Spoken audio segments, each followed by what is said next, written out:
삶에서 변화를 꾀하지 못하도록 당신을 올가매는 두려움은 무엇인가? 여러분께서 앞으로 나아가는데, 프로그레스 하는데 방해하는 장애물 같은 그 두려움은 무엇입니까? 이제 여러분의 두려움을 시험대에 올려놓을 때가 되었다. 그 두려움은 사실에 기반하는 것입니다. 그 두려움은 당신의 이익에 부합하는 것.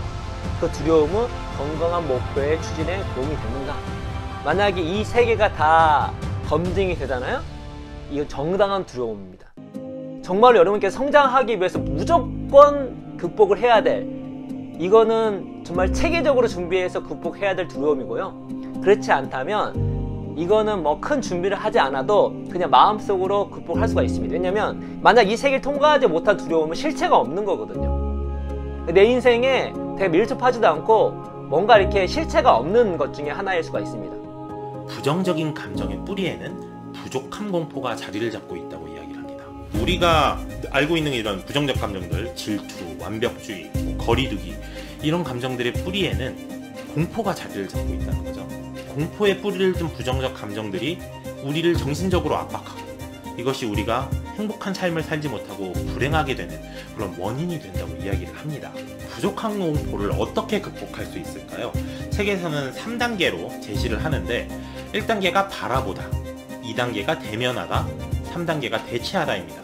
여기서 바라보다는 말 그대로 공포를 제대로 바라보는 겁니다. 공포가 어떤 느낌인지, 나한테 어떤 느낌을 유발하는지 이런 걸 알아보는 거고, 대면하다는 이 공포가 내 삶에 어떤 영향을 끼치는지를 알아보는 겁니다.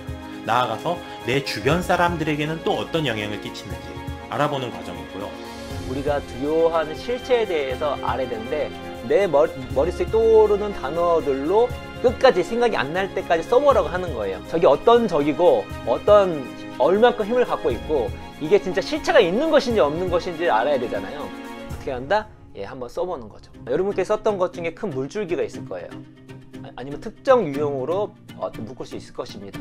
처음에는 이제 생각나는 대로 두려움을 쓰고, 그 다음에는 유형을 한번 뽑아보는 거예요. 그러니까 적을 더 구체화시키는 겁니다. 나의 삶을 방해하는 두려움이란 적이 어떠한 녀석인지를 더 구체화시키는 과정이에요. 쓰다 보면 놀랍니다. 아, 내가 이런 두려움이, 내가 이런 특성이, 내가 이렇게 행동을, 내가 이런 습관이, 이런 걸 알게 되는 거예요. 저는 지금 제가 로또를 사면 안 될 걸 확실하거든요, 1등이. 근데 때로는 어떤 두려움이 로또가 당첨 확률보다 더 낮은 것들이 있어요.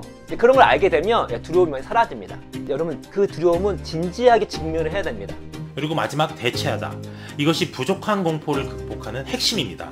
공포를 긍정적인 무언가로 대체하는 과정이에요. 저는 그래서 이 과정이 인생을 바꾸는 핵심 요소로 작동할 수 있다고 생각을 하는데요. 공포를 새로운 이야기로 대체를 하는 겁니다. 부정적인 스토리텔링들을 긍정적인 스토리텔링으로 새롭게 써내려가는 겁니다. 어떻게 새로운 스토리텔링을 쓸 수 있을까요?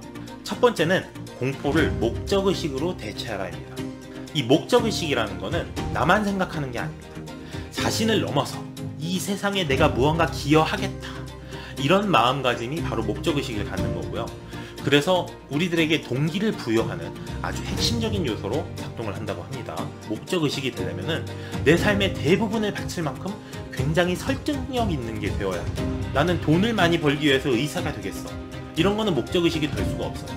그런데 나는 아픈 사람들을 돕기 위해서, 많은 사람들의 생명을 구하기 위해서, 그런 게 이제 목적의식이 될 수 있습니다. 목적의식이 있으면 뭐가 좋냐? 힘들고 포기하고 싶은 순간들이 있죠. 아니면은 공포가 엄습하는 순간, 그럴 때 우리가 이제 포기하고 싶어지거든요. 그럴 때 목적의식이 있으면은 묵묵하고 꾸준하게 앞으로 나아갈 수가 있게 됩니다. 두 번째 방법은 공포를 항복으로 대체하라입니다.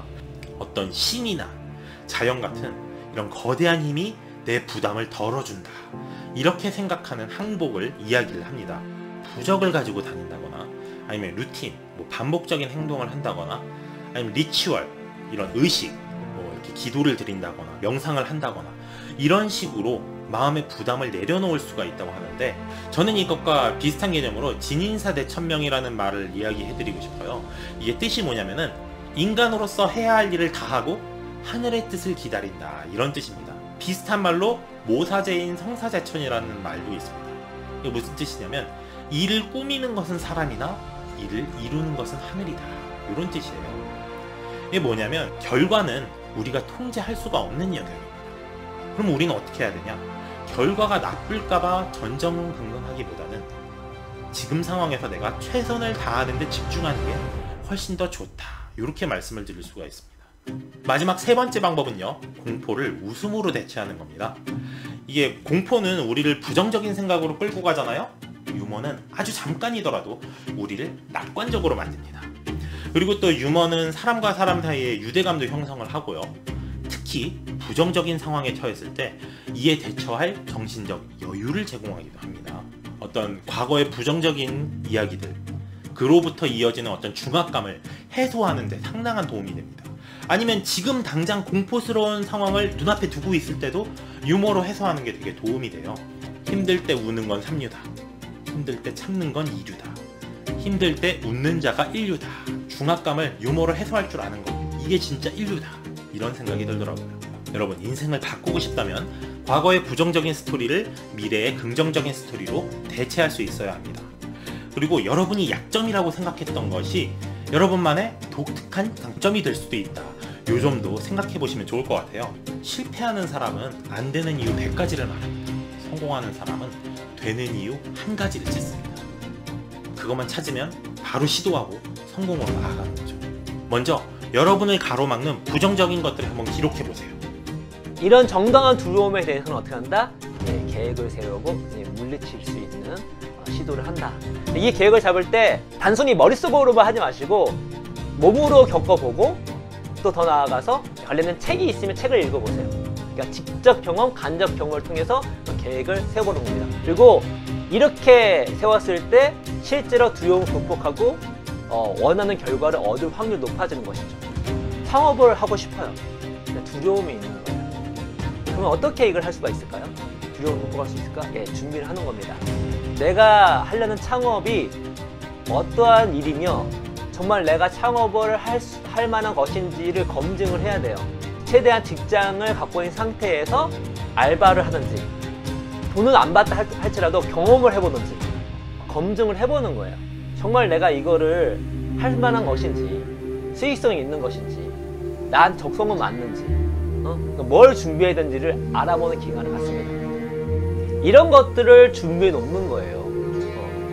준비해 놓으면 어떻게 되죠? 두려움이 많이 사라지죠. 더 나아가서 내 인생의 그 두려움을 극복할 수 있는 힘도 생기는 것입니다.